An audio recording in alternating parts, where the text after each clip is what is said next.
Tapi pendidikan itu disertai dengan komunikasi yang baik. Komunikasi sehingga jika anak itu ada sesuatu yang ingin dia ketahui, dia jangan meminta ke kawan, atau paling sedikit kawan boleh aja ditanya, tapi keluarga atau orang tua juga perlu berkomunikasi dengan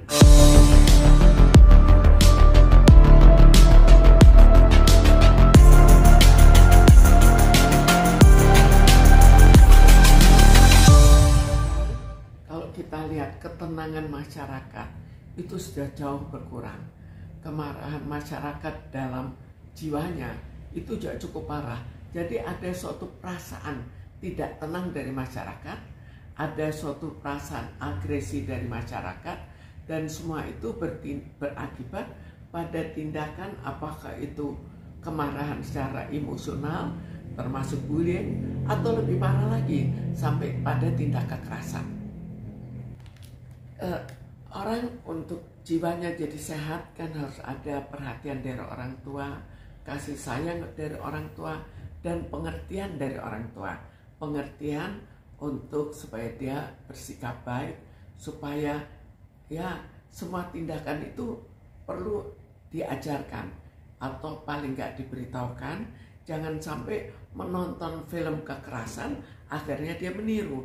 Ini kan sifat anak-anak untuk mudah meniru. Tapi semua itu harus ada pengarahan dari orang tua. Setelah orang tua, mungkin dia akan pergi ke asrama, bisa juga dia misalnya ke pesantren.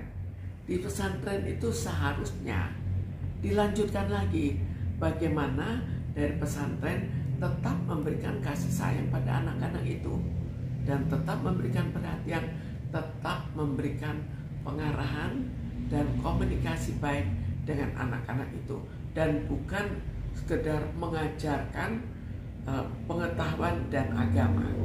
Ini kan agama itu jangan disamakan dengan pengetahuan saja, tapi pengetahuan itu merupakan suatu dasar supaya nantinya dia akan berbuat baik. Tapi bukan diberikan pengetahuan akhirnya tidak dianggap hanya sebagai pengetahuan. Kalau pengetahuannya bagus maka nilainya bagus, tapi sebetulnya di balik pengetahuan itu ada nilai moral yang harus diutamakan. Nilai moral dan tingkah laku yang jangan itu diabaikan. Harus sama-sama lah kita belajar dengan baik, tapi moral tetap dipertahankan. Sebetulnya sekolah, apakah sekolah bagus atau agama, itu tidak menjamin jika akhirnya anak-anak ini tidak dilanjutkan untuk melakukan tingkah laku yang baik.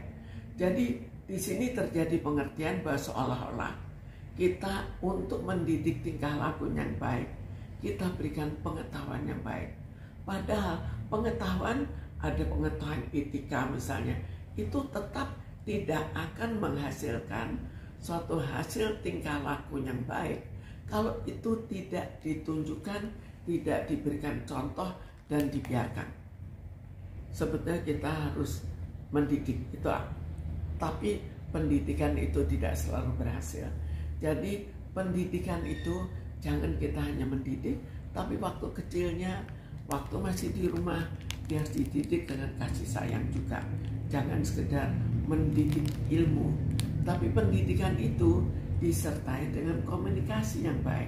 Komunikasi sehingga jika anak itu ada sesuatu yang ingin dia ketahui, dia jangan meminta ke kawan, atau paling sedikit kawan boleh aja ditanya, tapi keluarga atau orang tua juga perlu berkomunikasi dengan anak itu supaya pengarahannya ke arah yang positif, jangan ke arah yang emosional, apalagi kalau emosi itu dari kawan-kawan yang kurang baik.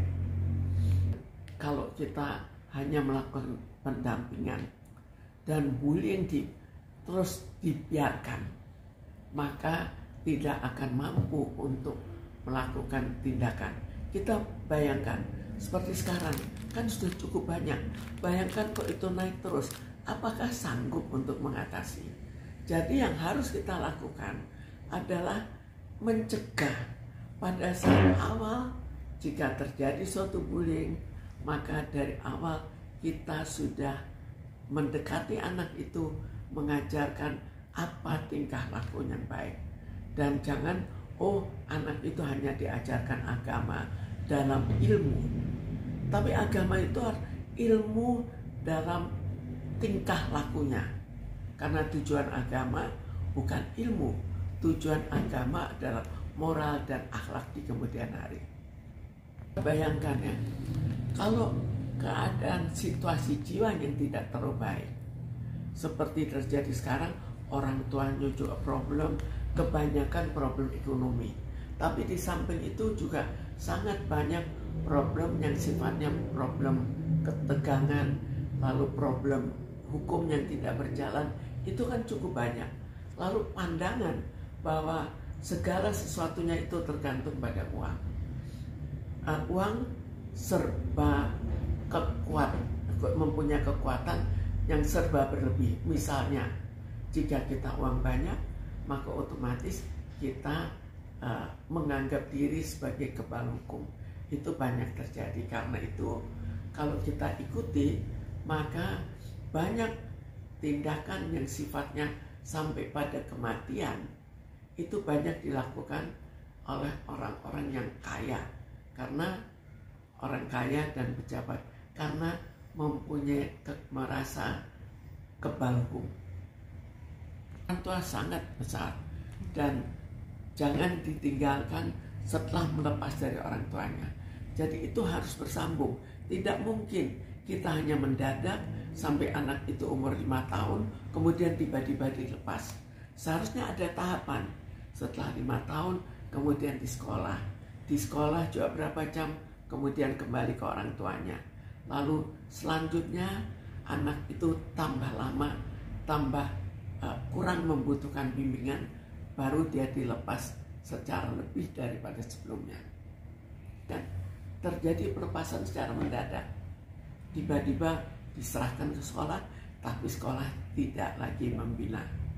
Tidak membina moral, tidak membina, tidak meneliti jika ada seseorang yang terkena atau diduga jiwanya sudah kurang normal, atau diduga sering membuli.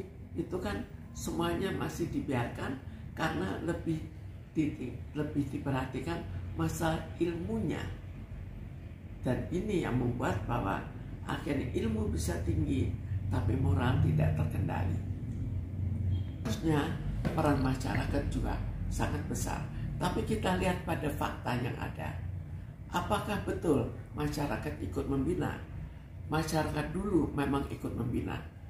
Banyak ikut membina. Tapi masyarakat sekarang, kalau dia melihat adanya kekerasan, cenderung untuk menghindar. Jadi apa binaan masyarakat? Tapi kita juga tidak bisa mempersalahkan masyarakat sepenuhnya, karena mereka juga mengeluh. Kalau mereka sampai ikut campur, bisa mereka yang kena. Jadi di situ kita kembali membina masyarakat supaya jangan lepas tangan. Masyarakat ikut membina, tapi lindungi juga masyarakat dari hal-hal negatif. Jangan misalnya masyarakat membela, akhirnya orang itu justru yang jadi tersangka. Karena itu kita harus melihat apakah di sekolah agama diajarkan ilmu agamanya atau diajarkan untuk mempunyai akhlak yang baik. Jadi dalam setiap tindakan, dalam setiap ilmu harus diikuti oleh tindakan. Jadi seperti orang itu diberikan latihan juga. Seperti kalau kita olahraga, jangan memberikan hanya ilmu, tapi kan ada latihannya. Sehingga baru dia menjadi olahragawan yang baik. Tapi ini di sekolah agama terlalu banyak agama saja tanpa melihat bagaimana sehari-harinya. Misalnya, apakah agama menyetujui adanya bullying? dan apa yang dilakukan jika melihat ada anak yang melakukan bullying. Itu kan contoh yang terjadi di sekolah agama yang terlalu memperhatikan ilmu agamanya. Ilmu itu tidak bersambung ke tingkah laku. Ada hubungannya kalau itu dibina untuk menjadi tingkah laku yang baik. Kalau melihat keadaan sekarang ya, maka kita perlu melakukan perbaikan-perbaikan baik di masyarakat, bagaimana supaya masyarakat membela kebenaran, bagaimana masyarakat juga ikut campur. Ada anak yang dianiaya di rumah, masyarakat cenderung pura-pura tidak tahu. Kenapa? Kita analisa kembali satu persatu kenapa itu terjadi. Kalau dia takut ke polisi, kenapa jadi takut? Apakah ada bukti-buktinya? Mereka takut, oh nanti mereka akhirnya jadi tersangka. Jadi kita ikuti, kalau begitu ya polisi yang harus ikut memperbaiki dirinya. Lalu kita lihat lagi di sekolah. Kalau memang pembinaan moral merupakan suatu kebutuhan, maka sekolah jangan hanya melakukan sekolah saja. Karena kita hanya ada rumah, dari rumah langsung ke sekolah. Jadi seharusnya rumah kan sudah membina anak-anak itu. Di sekolah kenapa tiba-tiba berubah? Mestinya sekolah itu terutama pada anak-anak lebih mengkombinasikan membina dan memberikan pelajaran. Jangan pembinaan itu dilepaskan. Lalu seperti juga misalnya seorang anak kalau tiba-tiba panas, kan guru ikut campur, dibawa ke dokter. Mestinya pada anak-anak yang jiwanya lemah atau jiwanya banyak mengganggu orang lain, itu juga harus diikuti juga oleh gurunya. Jangan dibiarkan dan jangan hanya memperhatikan pendidikan ilmu.